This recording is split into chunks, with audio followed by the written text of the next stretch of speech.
Thank you for listening to Depictions Media Radio.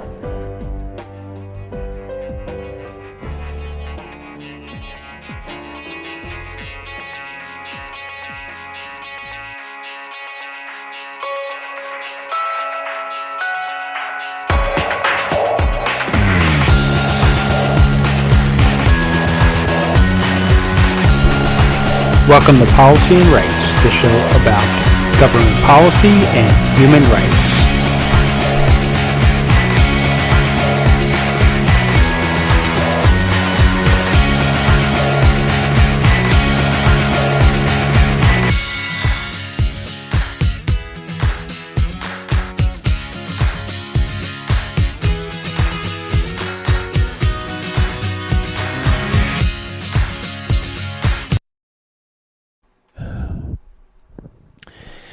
Welcome back to Depictions Media Radio. I'm your host, Michael Clogs. And from Bowen Island, British Columbia, Prime Minister Justin Trudeau outlines the next phase of his government's ocean protection plan. He is also going to be answering some questions about again, we're back to the turbine decision that the Russian turbine and why he did what he did. He's going to talk about that in a couple of questions and other topics, along with Hockey Canada and what is going on with that, as we've probably seen the headlines of a trial beginning, where the former Vancouver Canuck is up on charges for a sexual assault, and his trial has begun, and there will be some topics about that also. So let's listen to hear what Justin Trudeau has to say about protecting our oceans. Our oceans, of course, being one of the planet's most valuable resources for food, energy, life in general.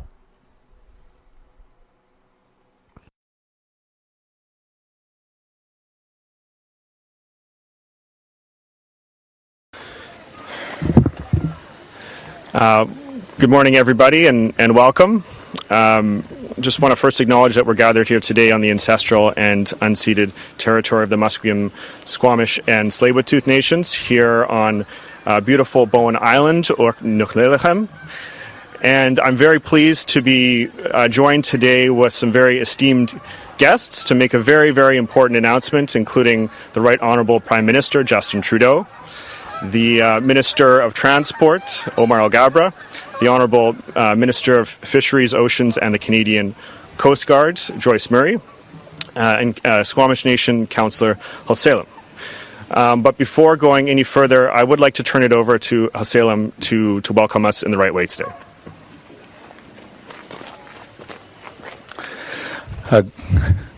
Hello, everybody. My name is Halselam. I'm the elected chairperson for the Squamish Nation, and also known as the Squamish Ochomeoch. And I just want to issue a few words of welcome to this territory on this island in our language we call Livelihoods.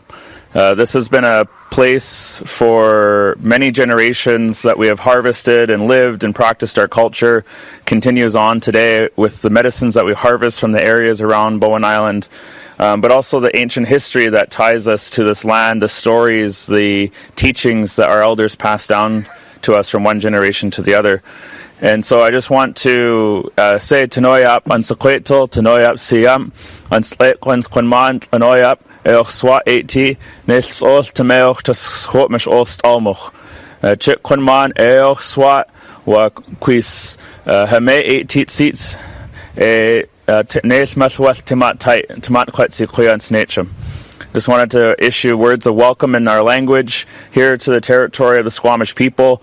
I want to thank my esteemed leaders who are here today to share a few words and exciting announcements. So on behalf of the Squamish Nation, I just really thank each and every one of you for having the time in your heart to acknowledge and pay respect to the territory here of my ancestors, and just raising my hands in gratitude to each and every one of you. Hosiam.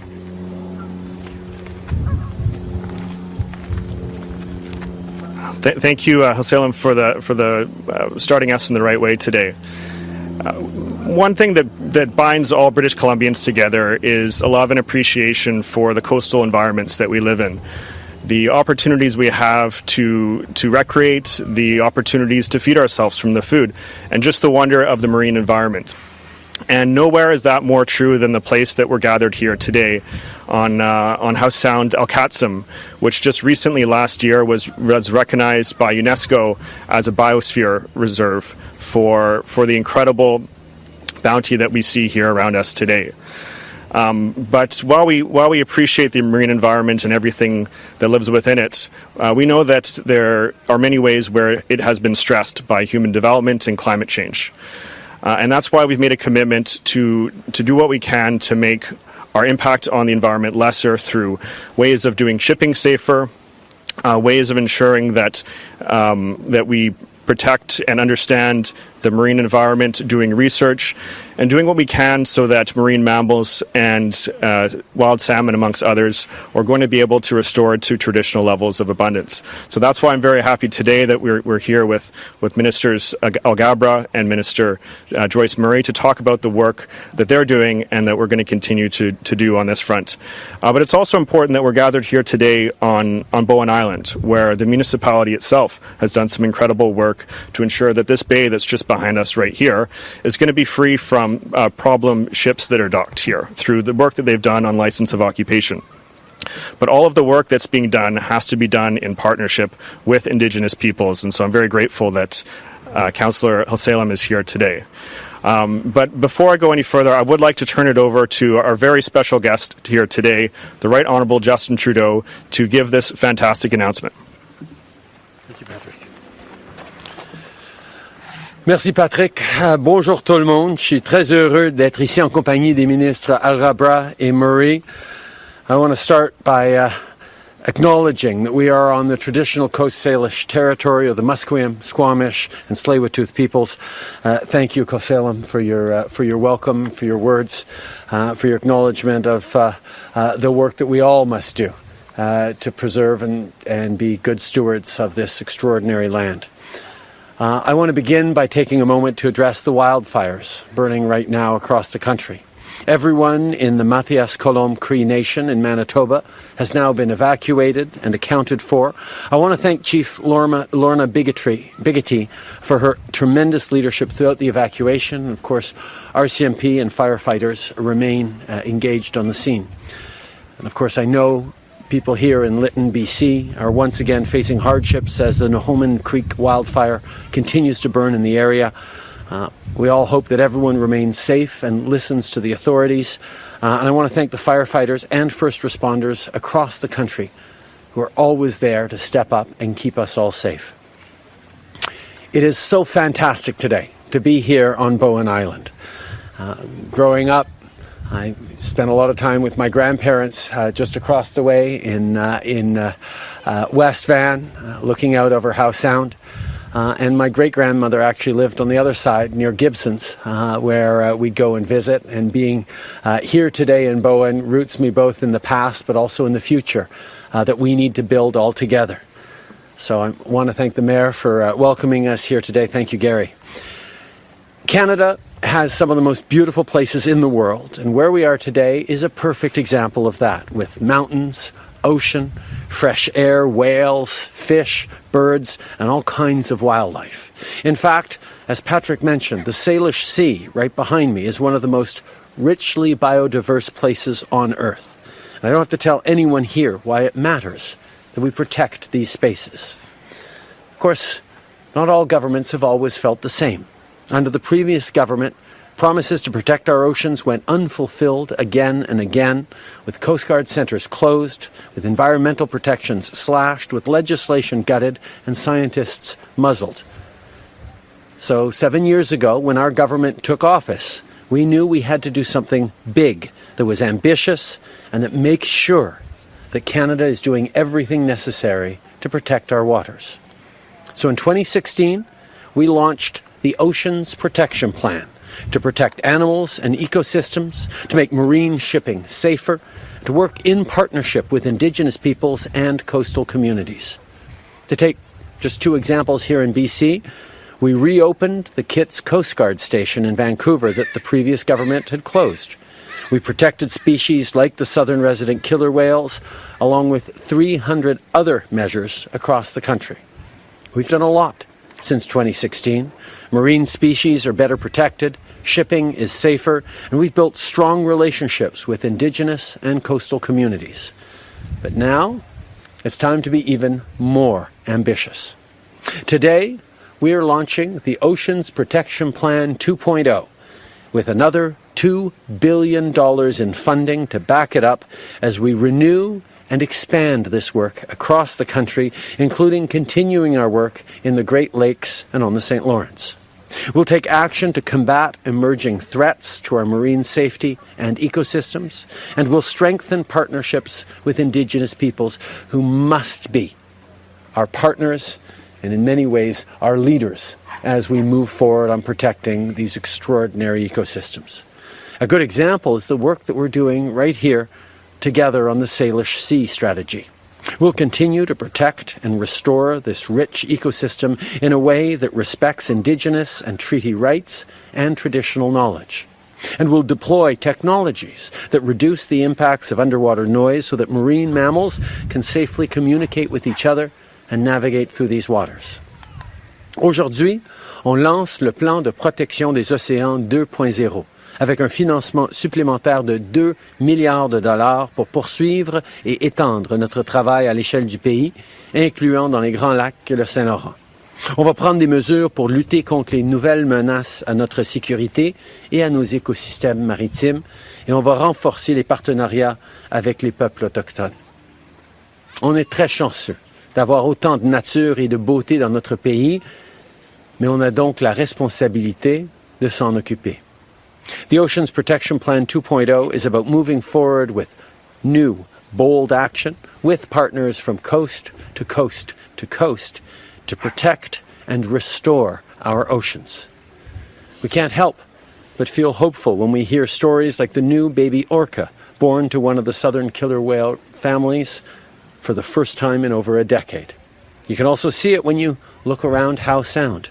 50 years ago, this was one of the most polluted places in North America, teetering on the brink of ecological disaster. Today, it's teeming with life once again. When we work together, we can revitalize our environment so that it's safe and healthy for us all for years and decades to come. Merci beaucoup. Je passe maintenant la parole à mon ami le ministre Alghabra. Omar, over to you. Thank you very much, Prime Minister. Good morning, everyone.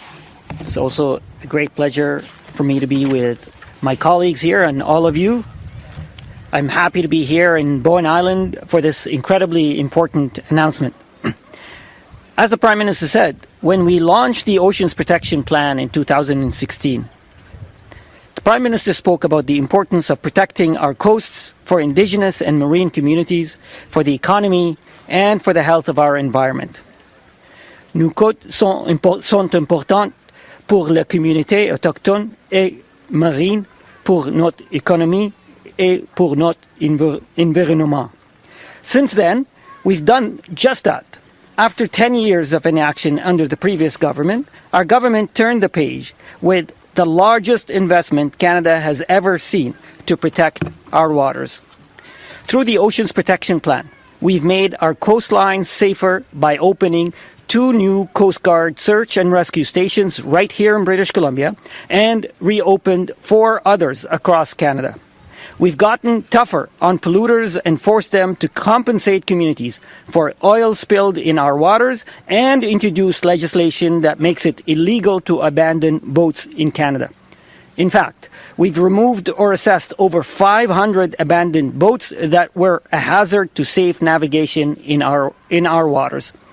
We've ensured the recovery of 223 endangered species and 60 local ecosystems across Canada, including 14 here in British Columbia.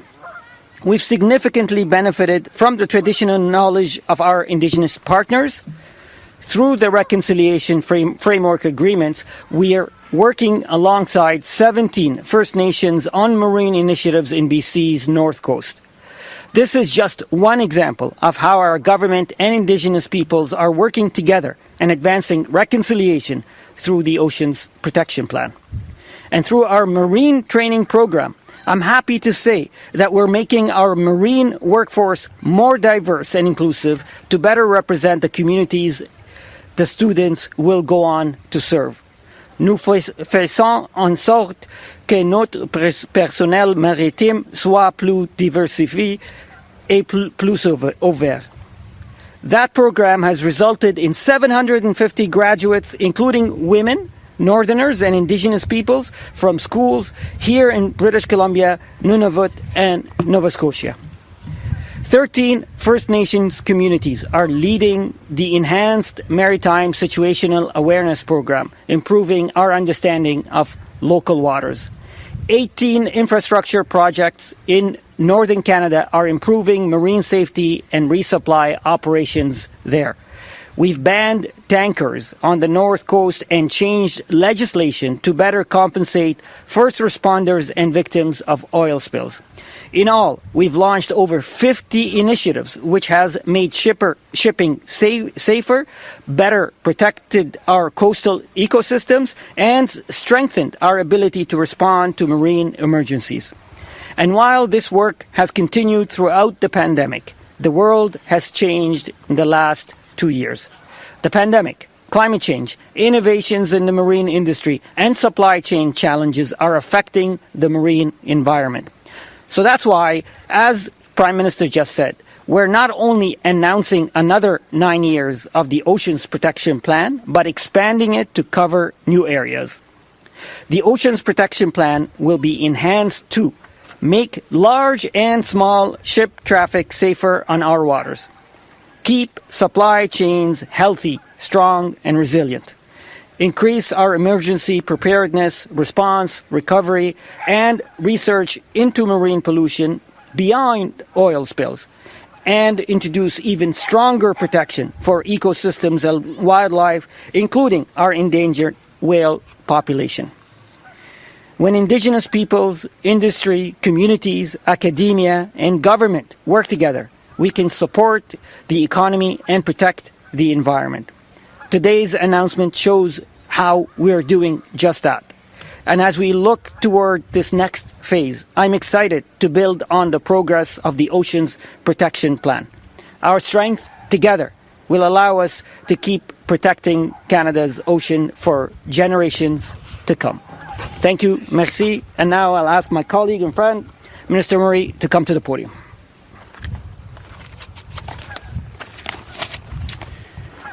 Bonjour tout le monde. It's wonderful to be here with the Prime Minister, Minister Al Gabra, MP Patrick Weiler, and Councillor Kasalem on the traditional Coast Salish territories of the Musqueam, Squamish, and Tsleil-Waututh nations. And wow, what a treat to be here on Bowen Island. So, grâce aux océans, nous avons d'abondants emplois, de la nourriture, de l'énergie, nous faisons du commerce, nous jouissons des loisirs et comme pour de nombreux Canadiens, les océans représentent notre identité culturelle. Notre gouvernement est fermement résolu à les protéger et à les préserver pour les générations futures.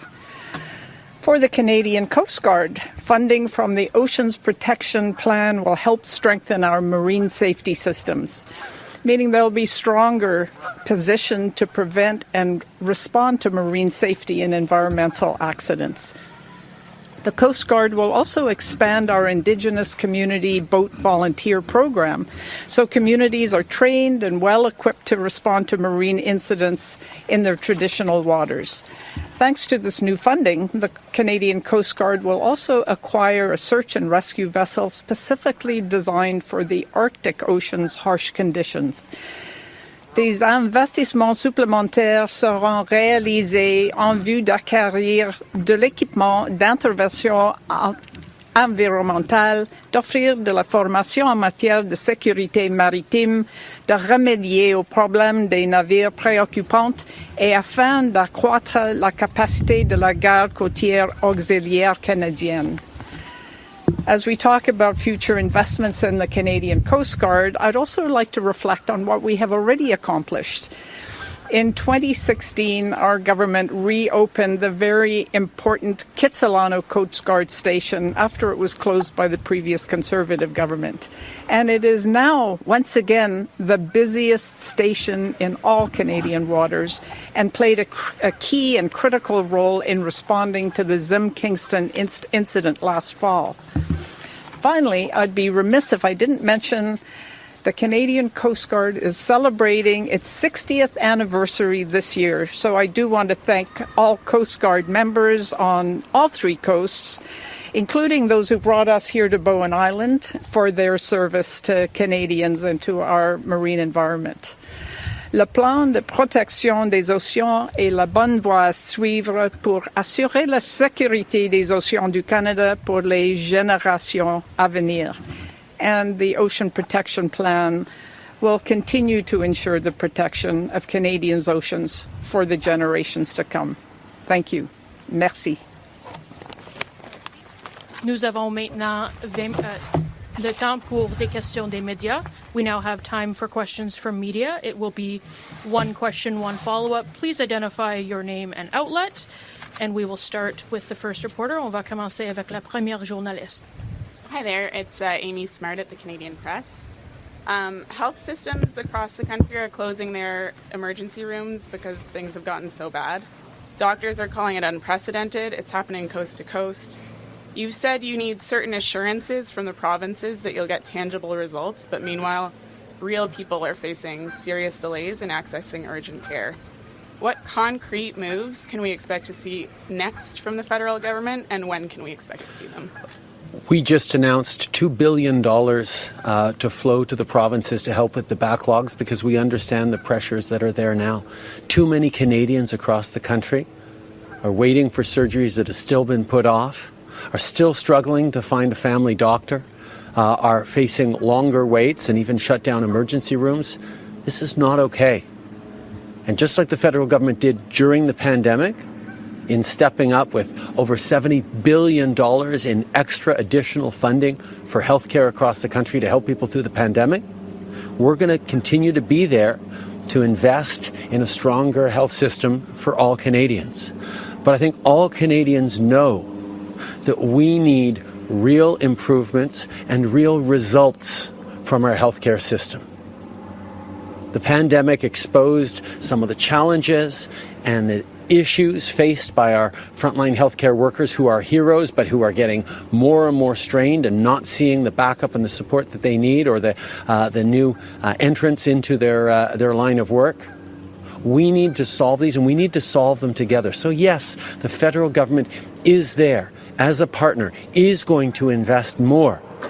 But we have to learn from the past and make sure that as we step up with more funds, it actually helps Canadians get a family doctor, get access to mental health services, support them through the challenges they're facing as we come out of COVID. These are the things that Canadians are expecting, and the federal government is going to be there to make sure, alongside the provinces, that that happens. Follow-up? Yes. The turbines for Gazprom's pipeline are heading back to Germany. A story out today suggests Gazprom is telling European buyers, including in Germany, that it cannot guarantee gas supplies, even with the turbines. At what point does Canada rescind the waiver to allow the turbines to return? And what exactly can Canada do once they've arrived at their destination? Let's be very clear about what's going on here. Russia is choosing to weaponize energy policy as a way of continuing with its assault on Ukraine, but also as a way of dividing Western allies amongst ourselves, as well as undermine public support for our strong stance in favor of Ukraine and against Russia. Canada is absolutely unequivocal that we continue to stand with Ukraine and push back on Russia's illegal and unacceptable actions. We need to do that in a way that keeps all of us together and continues to have public support for the incredible efforts that all of us, including countries like Germany and other European countries, are doing in direct support for Ukraine, with military, with financial supports, with humanitarian supports. So Russia will not succeed in either weaponizing its energy or dividing our allies amongst ourselves. We are focused on being there to support Ukraine. This decision was a difficult one, but it was the right one to ensure that we continue to all stand together against Putin's illegal war in support of Ukraine. We'll take the next question. Hello, sir. Corey Callahan with Global News. Similar question. Just going to read an email from a colleague back east. With reports that Gazprom declared a force majeure and it's threatening it can't guarantee gas supplies to customers in Europe, what was the benefit of breaking your government's own sanctions and allowing the turbines to be shipped to Germany, given that it's not guaranteeing gas flow? Again, we know that Russia is choosing to use energy as a tool to divide the West, to undermine public support for Ukraine, and to continue to advance its military goals in its illegal invasion of Ukraine.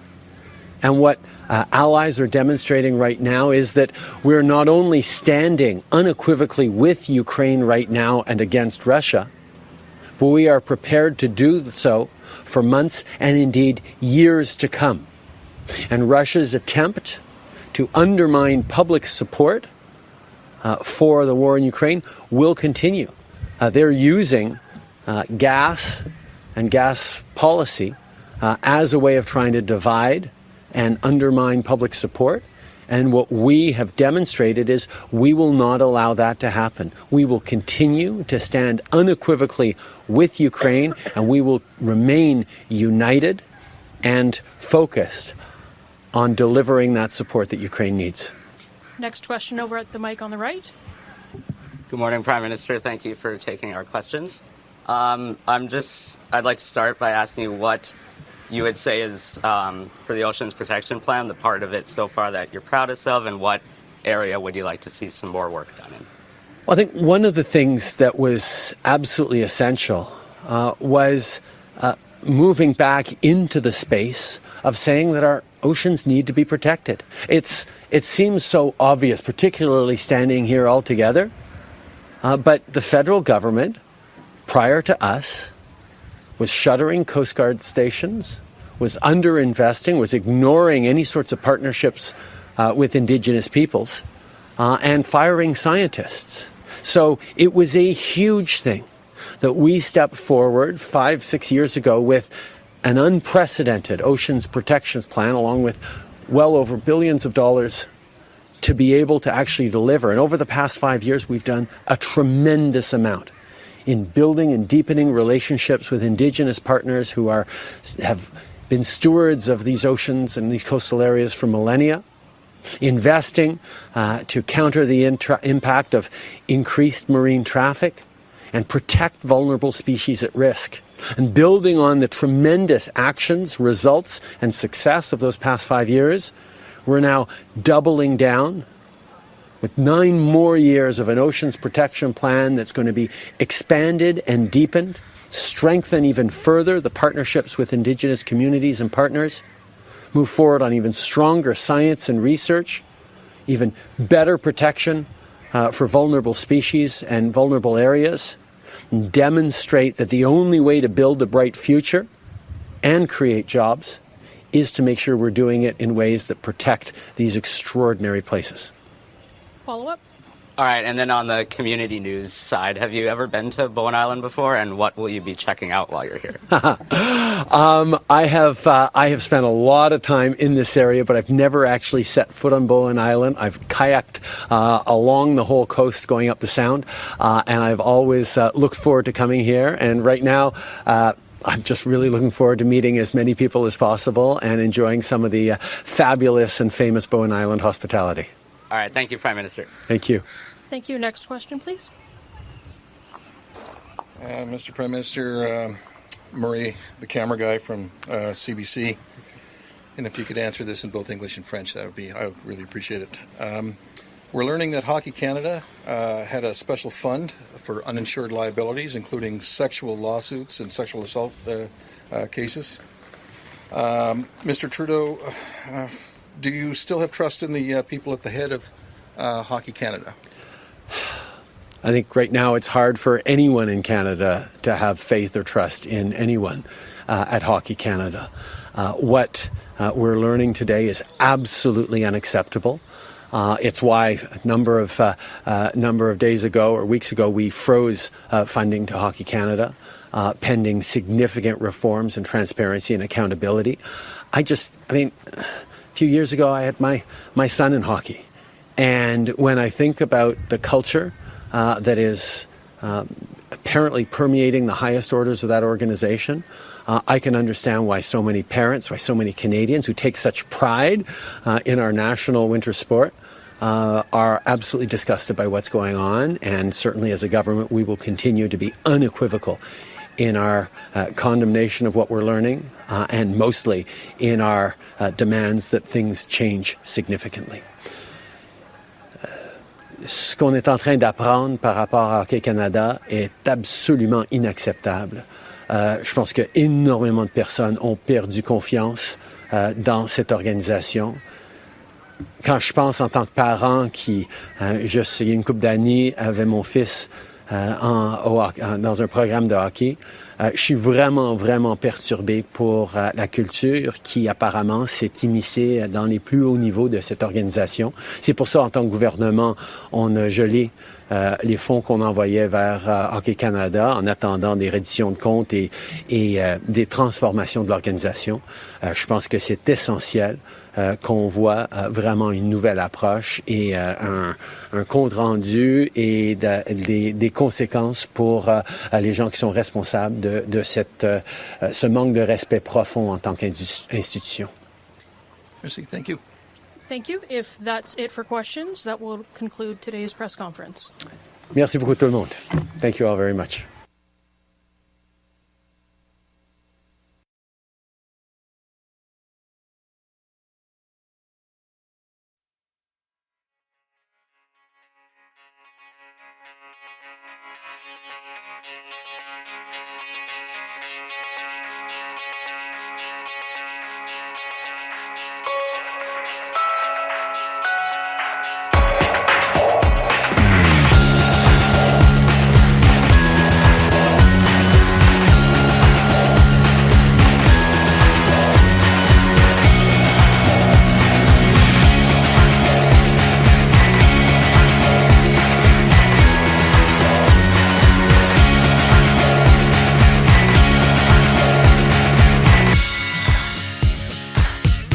This show has been produced by Depictions Media.